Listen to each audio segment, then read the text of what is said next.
Royal shock. Princess Leonor's engagement ring has a hidden royal code inside. The palace tried to keep the secret locked away, but tonight the code inside Princess Leonor's engagement ring comes to light, and once you know what it says, you'll never look at Spain's future the same way again. Princess Leonor has never chased attention. From her first steps in the palace halls she understood that crowns, speeches, and ceremonies would follow her everywhere.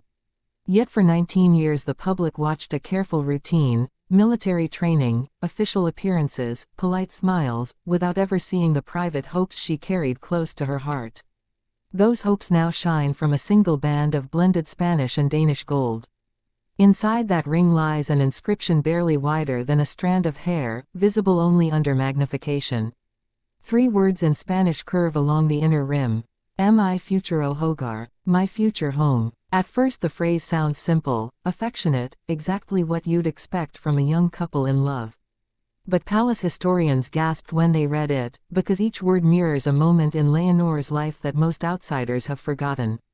The first word, mi, my, echoes the oath she memorized at 13, when Parliament asked her to promise loyalty to Spain before she could even decide what loyalty meant. The second, futuro, future, recalls the childhood nights when she stood beside King Felipe on the palace balcony, waving at crowds who already called her the nation's tomorrow. And the last, hogar, home, reveals the single fear she confessed only once, long ago, to Prince Christian on a quiet walk through the royal gardens of La Granja. I will serve wherever duty calls, but I pray the place I stand will feel like home. Christian heard that confession. He carried it with him through 3 years of long-distance calls and unsigned letters, through military exercises in Denmark and royal tours that never quite overlapped. When the moment finally came to choose a ring, he asked the jeweler for something bold in meaning but delicate in form. No enormous stone, no flamboyant setting, only a whisper of gold that could hold an intimate promise. He insisted the inscription remain secret until Leonor herself revealed it. But secrets in a palace rarely stay hidden for long, and the first leak came from an elderly gem setter who was moved to tears when he realized what the words meant. He told a cousin. The cousin told a journalist. By dawn the rumor had crossed Madrid. Christian wrote a code inside the band. The Royal Communications Office refused to comment. That silence only fueled speculation. Was it coordinates to a childhood hideaway? A Latin motto? A cipher pointing to abdication? For 4 tense days no confirmation came. Then Queen Letizia arrived unannounced at the children's cancer ward of Gregorio Marañón Hospital, a visit planned weeks earlier, and the engagement ring flashed briefly beneath the sleeve of her daughter's pale blue coat as Leonor handed a gift to a young patient. The camera captured the moment, a jeweler enlarged the image, the code appeared. 3 words. Infinite consequences. Why consequences? Because by declaring my future home inside the ring, Christian did more than express devotion. He signaled that wherever Leonor reigns, Madrid, Copenhagen, or a life split between 2 thrones, his own sense of belonging begins and ends beside her. It is a statement that the monarchy serves love, not the other way around. Within hours constitutional scholars debated whether the inscription might hint at a dual-court arrangement unseen in modern Europe. Could Spain one day share its queen with Denmark?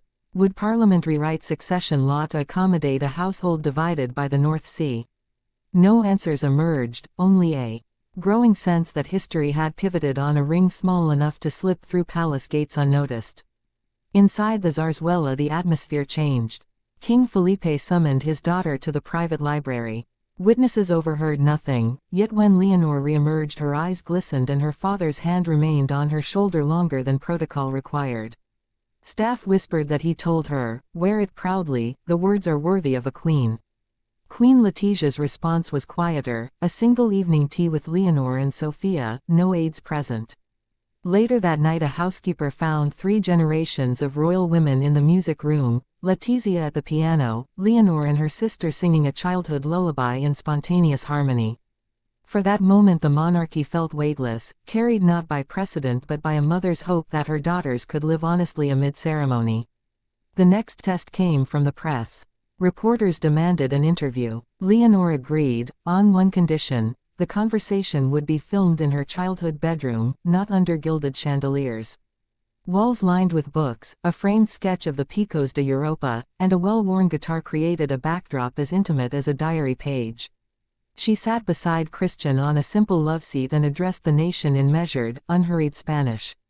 "If the words inside my ring surprise you," she said, "they surprised me first.